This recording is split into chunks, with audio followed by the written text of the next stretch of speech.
Қазақтың ұлттық киімдерінің бірі камзол. Камзол қазақ әйелдерінің ұлттық киімі болып табылады.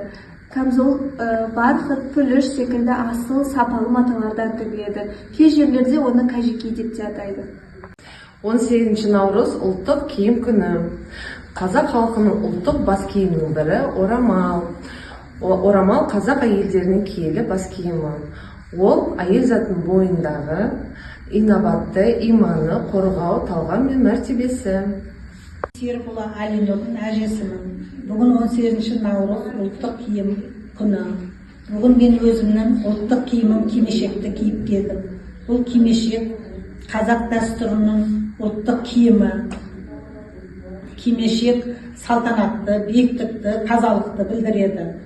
Кимешек басты, иықты, кеудені жауып тұрады.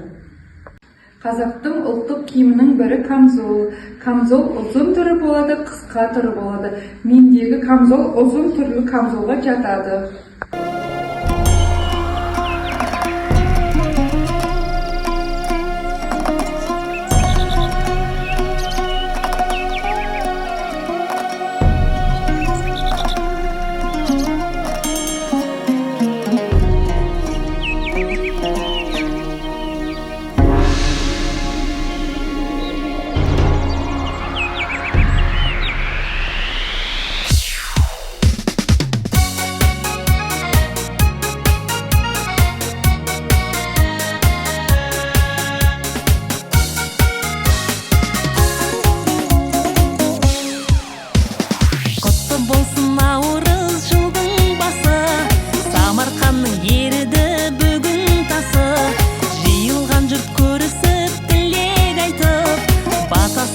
Ülkenin naurjası Nauruz, nauruz, halala kuleylim Nauruz, nauruz, lilele kuleylim Oğuz kını on bolsun, dastarxanın mol bolsun Kutlu bolsun ez nauruz Oğuz kını on bolsun, dastarxanın mol bolsun Kutlu bolsun ez nauruz